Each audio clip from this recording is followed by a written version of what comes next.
ಆತ್ಮೀಯ ಬಂಧುಗಳೇ, ಶ್ರದ್ಧೆಯ ತಂದೆ ತಾಯಿಯಂದಿರೇ, ನಲ್ಮೆಯ ಸಾಹಿತ್ಯಾಭಿಮಾನಿಗಳೇ, ದೇವರು ಇದ್ದಾನೋ ಇಲ್ಲವೋ ಎಂಬಂತಹ ಸೂಕ್ಷ್ಮವಾದಂತಹ ವಿಚಾರವನ್ನು ಡಿ.ವಿ.ಜಿಯವರು ಹಿಂದಿನ ಹಲವಾರು ಕಗ್ಗಗಳಲ್ಲಿ ಸೂಚ್ಯವಾಗಿ ಪ್ರಶ್ನಿಸಿದ್ದಾರೆ ಮತ್ತು ಕೇಳಿದ್ದಾರೆ. ಅಂತಹದ್ದೇ ಒಂದು ಜೀವನಗತಿಯನ್ನು ಪ್ರಶ್ನಿಸಿ ಹೇಳುವಂತಹ ಕಗ್ಗ ಇದಾಗಿದೆ. ಈ ಕಗ್ಗದಲ್ಲಿ ದೇವರನ್ನು ಪ್ರಶ್ನಿಸುವುದರ ಜೊತೆಗೆ ಜೀವಗತಿಗೆ ಒಂದು ಎಲ್ಲೆ ಇದೆಯೋ, ಜೀವಗತಿ ಹೇಗಿರಬೇಕು ಅನ್ನೋದ್ರ ಬಗ್ಗೆ ಹೇಳೋದಕ್ಕೆ ಪ್ರಯತ್ನ ಪಡ್ತಾ ಇದ್ದಾರೆ. ಇಲ್ಲಿ ಡಿ.ವಿ.ಜಿಯವರ ಒಂದು ಅತಿ ಸೂಕ್ಷ್ಮವಾದಂತಹ ಪ್ರಶ್ನೆ, ಆವದಿ ಜಗಕಾದಿ ಅಂತ ಕೇಳ್ತಾರಲ್ವಾ, ಅದರ ಬಗ್ಗೆ ಹೇಳುವಂತಹ ಒಂದು ಸುಂದರವಾದಂತಹ ಕಗ್ಗ ಇದಾಗಿದೆ. 25ನೇ ಕಗ್ಗ ಬಹಳ ಮಾರ್ಮಿಕ ಮತ್ತು ಬಹಳ ವಿವೇಚನಾಪೂರ್ಣ. ಈ ಕಗ್ಗ ಹೀಗಿದೆ: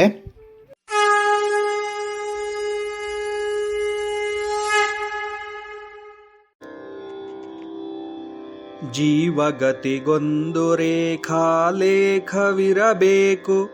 ನಾವಿಕನಿಗಿರುವಂತೆ ದಿಕ್ಕು ದಿನವೆಣಿಸೆ. ಭಾವಿಸುವುದೆಂತದನು ಮೊದಲು ಕೊನೆ ತೋರದಿರೆ, ಆವುದೀ ಜಗಕಾದಿ ಮಂಕುತಿಮ್ಮ ಮಂಕುತಿಮ್ಮ. ಈ ಹಡಗು ದೋಣಿ ನಡೆಸುವಂತಹ ನಾವಿಕನ ಹತ್ರ ನಿಮ್ಮೆಲ್ಲರಿಗೂ ಗೊತ್ತಿರೋ ಹಾಗೆ ದಿಕ್ಸೂಚಿ ಇರುತ್ತೆ. ಈ ಮೆರಿನಸ್ ಕಾಂಪಾಸ್ ಅಂತಾರಲ್ಲ, ಈ ಮೆರಿನಸ್ ಕಾಂಪಾಸ್ ಏನು ಮಾಡುತ್ತೆ ಅಂತ ನಿಮ್ಗೆಲ್ಲರೂ ಕೂಡ ಗೊತ್ತಿದೆ. ದಾರಿ ತಪ್ಪದ ಹಾಗೆ ಹೋಗಬೇಕಾಗಿರುವಂತಹ ಜಾಗಕ್ಕೆ ತಲುಪಿಸುವಂತಹ ಒಂದು ದಿಕ್ಸೂಚಿ ಅದಾಗಿರುತ್ತೆ. ಅಂದರೆ ಪದದ ಅರ್ಥವೇ ಹೇಳುವ ಹಾಗೆ ಅದು ದಿಕ್ ಸೂಚಿ, ಅಂದರೆ ದಿಕ್ಕನ್ನು ಸೂಚಿಸುವಂತಹ ಅನ್ನುವಂತಹ ಒಂದು ಉಪಕರಣ. ನಾವಿಕನಿಗೆ ದಿಕ್ಸೂಚಿ ಇದೆ, ಆದರೆ ಜೀವನ ನಡೆಸುವಂತಹ ನಮಗೆ ಅಂತಹದ್ದೇ ಒಂದು ದಿಕ್ಸೂಚಿ ಇದೆಯಾ ಎಂಬಂತಹ ಸುಂದರವಾದಂತಹ ಪ್ರಶ್ನೆ ಇಲ್ಲಿ ಡಿ.ವಿ.ಜಿಯವರು ಕೇಳ್ತಾರೆ. ನನಗೆ ಬಹಳ ಖುಷಿ ಕೊಟ್ಟಂತಹ ಮತ್ತೆ ಬಹಳ ಇಷ್ಟವಾದಂತಹ ಕಗ್ಗ ಇದು. ಸರಿಯಾದ ಜಾಗಕ್ಕೆ ತಲುಪೋದಕ್ಕೋಸ್ಕರ ಈಗಿನ ಕಾಲದಲ್ಲಿ ನಾವು GPS ಅನ್ನ ಕೇಳ್ತೇವೆ ಅಲ್ವಾ? ಯೋಚನೆ ಮಾಡಿ, ಕಾರಲ್ಲಿ ಹೋಗ್ತಾ ಇರಬೇಕಾದ್ರೆ ಅದ್ಯಾವುದೋ ಒಂದು ಅಶರೀರವಾಣಿ, ಆ ಹೆಣ್ಣು ಮಗಳ ಒಂದು ವಾಣಿಯನ್ನು ನಾವು ಹಿಂಬಾಲಿಸ್ತಾ ಹೊರಟೋಗ್ತೇವೆ. ಕೆಲವೊಮ್ಮೆ ಅದು ತಪ್ಪಾಗೂ ಕೂಡ ಇರುತ್ತೆ. ಅದರ ಅನುಭವ ನಿಮಗೂ ಕೂಡ ಆಗಿದೆ ಅಂತ ಅನ್ಕೊಳ್ತೀನಿ. ಆದರೆ ಎಷ್ಟು ನಂಬಿಕೆ ಅಲ್ವಾ ಆ ಅಶರೀರ ಅದೃಶ್ಯ ವಾಣಿಯ ಮೇಲೆ. ಹಾಗೇನೆ ನಾವು ಕೂಡ ಆ ಅಶರೀರ ಅದೃಶ್ಯ ಮತ್ತೆ ಅವ್ಯಕ್ತವಾದಂತಹ ಆ ಭಗವಂತನ ಮೇಲೆ ಯಾಕೆಷ್ಟೊಂದು ನಂಬಿಕೆಯನ್ನ ಇಡಲ್ಲ? ಯಾಕೆ ನಮಗೆ ಅದರ ಮೇಲೇನೆ ಪ್ರಶ್ನೆ? ಎಷ್ಟು ಸುಂದರವಾದಂತಹ ಒಂದು ವ್ಯಾಖ್ಯಾನವನ್ನ ಇಲ್ಲಿ ಡಿ.ವಿ.ಜಿಯವರು ಹೇಳ್ತಾ ಇದ್ದಾರೆ. ಜೀವಗತಿಗೊಂದು ರೇಖಾಲೇಖವಿರಬೇಕು, ನಾವಿಕನಿಗಿರುವಂತೆ ದಿಕ್ಕು ದಿನವೆಣಿಸೆ. ಭಾವಿಸುವುದೆಂತದನು ಮೊದಲು ಕೊನೆ ತೋರದಿರೆ, ಆವುದಿ ಜಗಕಾದಿ ಮಂಕುತಿಮ್ಮ ಅಂತ ಹೇಳ್ತಾರೆ. ಎಷ್ಟು ಸುಂದರವಾಗಿದೆ ನೋಡಿ. ಜೀವಗತಿಗೊಂದು ರೇಖಾಲೇಖವಿರಬೇಕು, ಇರಲೇಬೇಕು. ಯಾರಾದರೂ ಅವ್ರ ಜೀವನದಲ್ಲಿ ಸ್ವಲ್ಪ ಚೆನ್ನಾಗಿ ಆಗ್ತಿಲ್ಲ, ಚೆನ್ನಾಗಿ ಮಾಡ್ತಿಲ್ಲ ಅವರು ಅಂತಂದರೆ, ಅಥವಾ ಅವನು ಸುಮ್ಮನೆ ಕೆಲಸ ಇಲ್ದಲೆ ತಿರುಗ್ತಾ ಇದ್ದಾನೆ ಅನ್ನೋದಾದರೆ ನೋಡಿ, ಅವನಿಗೆ ದಿಕ್ಕು ದೆಸೆ ಯಾರೂ ಇಲ್ಲ ಅಂತ ಹೇಳ್ತಾರೆ. ಅಂದರೆ ಯಾರೂ ಕೇಳೋರಿಲ್ಲ ಅವನ್ನ ಅಂತ. ಹಾಗಾಗಬಾರ್ದಲ್ವ ನಮ್ಮ ಜೀವನ? ಈ ಜೀವಗತಿಗೆ ಒಂದು ರೇಖಾಲೇಖವಿರಬೇಕು.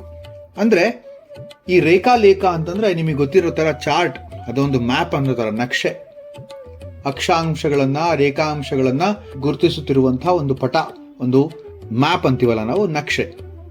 ಅದಿದ್ರೆ ನಮಗೆ ಗೊತ್ತಾಗತ್ತೆ ನೋಡಿ ಎಲ್ಲೆಲ್ಲಿ ಯಾವ್ದಾವ್ದಿದೆ, ಹೇಗಿದೆ ಅಂಥೇಳಿ.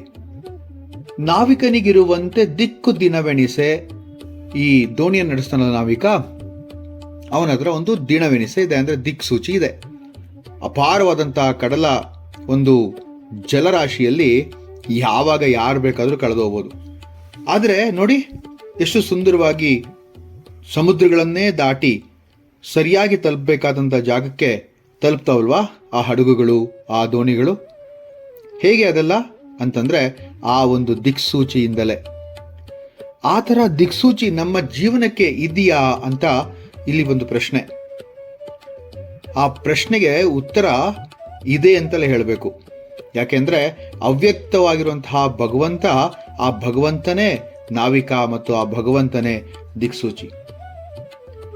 ಮೊದಲು ಕೊನೆ ತೋರದೇ ಇರುವಂತಹ ಈ ಜೀವಗತಿಗೆ ಆ ಜೀವಗತಿಯನ್ನ ಊಹಿಸೋದಾದ್ರೂ ಹೇಗೆ, ಆ ಜೀವಗತಿಯನ್ನ ಭಾವಿಸೋದಾದ್ರೂ ಹೇಗೆ ಅಂತ ಕೇಳ್ತಾರೆ ಡಿ ವಿ ಜಿ ಅವರು. ಮುಂದೆ ಒಂದು ಸುಂದರವಾದಂತಹ ಪ್ರಶ್ನೆ ಆ ಎಪಿಗ್ರಾಮ್ಯಾಟಿಕ್ ಸೆಂಟೆನ್ಸ್ ಅಲ್ಲಿ, ಆವುದಿ ಜಗಕ್ಕಾದಿ, ಈ ಜಗಕ್ಕೆ ಆದಿ ಯಾವುದು, ಅದನ್ನ ಯಾರು ಎಲ್ಲಿಂದ ತೋರಿಸಿದ್ರು ನಮಗೆ ಅನ್ನೋದು ಗೊತ್ತಿಲ್ಲ. ಜೀವಗತಿ ನೇರವಾದಂತ ನಡೆಯಲ್ಲ, ನಿರ್ದಿಷ್ಟ ಗತಿ ಅಥವಾ ವೇಗ ಅದಕ್ಕಿಲ್ಲ, ಏರಿಳಿತಗಳೇ ಅದರ ಸಾರ. ಜೀವಗತಿಯನ್ನ ಅವಲೋಕಿಸಿದ್ರೆ ಏಳು ಬೀಳುಗಳಿಂದ ತುಂಬಿದಂತಹ ಅನಿರ್ದಿಷ್ಟವಾದಂತಹ ಹಾದಿ ಅಂತ ಹೇಳ್ಬೋದು. ಸುಖ, ದುಃಖ, ಸೋಲು, ಗೆಲುವು ಇವೆಲ್ಲವುದರ ಸಮ್ಮಿಶ್ರಣ ಈ ಜೀವನ.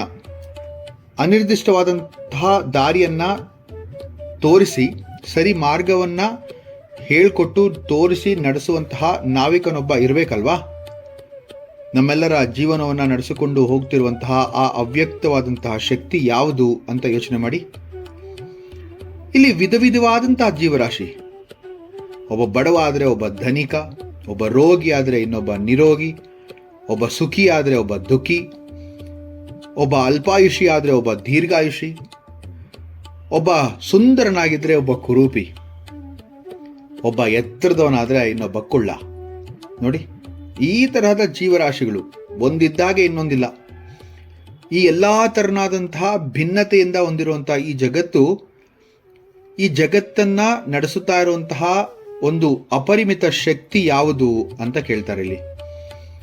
ಈ ಬದಲಾವಣೆಯ ಜಗತ್ತಿನ ನಿಯಮ ಅಂತ ಅನ್ನೋದಾದ್ರೆ, ಇಂದು ಇದ್ದ ಹಾಗೆ ಮುಂದಿಲ್ಲ ಅನ್ನೋದೇ ಅದಕ್ಕೆ ನಿದರ್ಶನ. ಇಲ್ಲಿ ಈ ವಿಲಕ್ಷಣವಾದಂತಹ ಬದಲಾವಣೆಗೆ ಯಾರು ಹೊಣೆ? ಹಾಗಾದ್ರೆ ಎಲ್ಲ ನಡೀತಾ ಇದೆ, ಆದರೆ ಎಲ್ಲ ನಿಗೂಢ.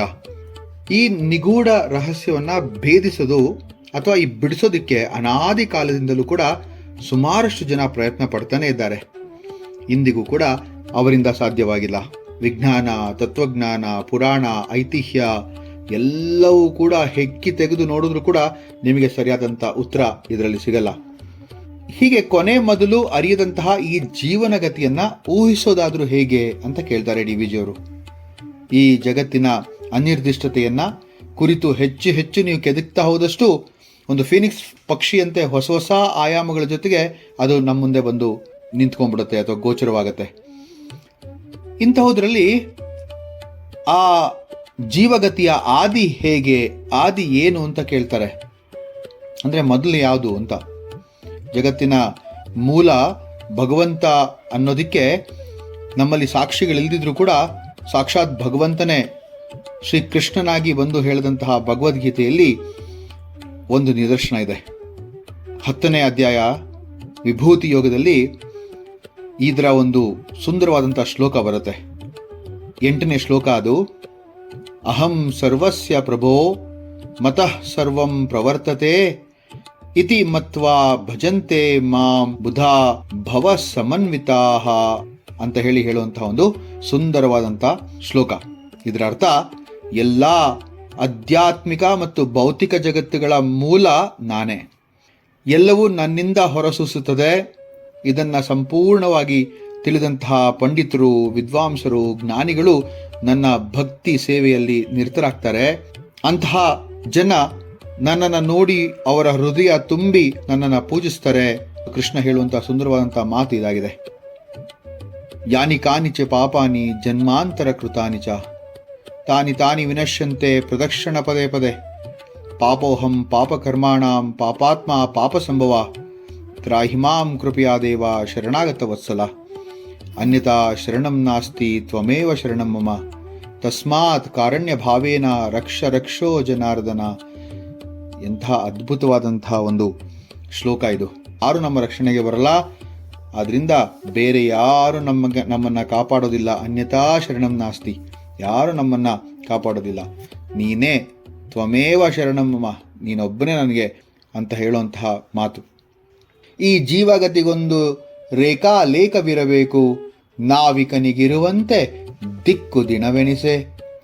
ಭಾವಿಸುವುದೆಂತದನು ಮೊದಲು ಕೊನೆ ತೋರದಿರೆ, ಆವುದಿ ಜಗಕಾದಿ ಮಂಕುತಿಮ್ಮ, ಆವುದಿ ಜಗಕಾದಿ ಮಂಕುತಿಮ್ಮ.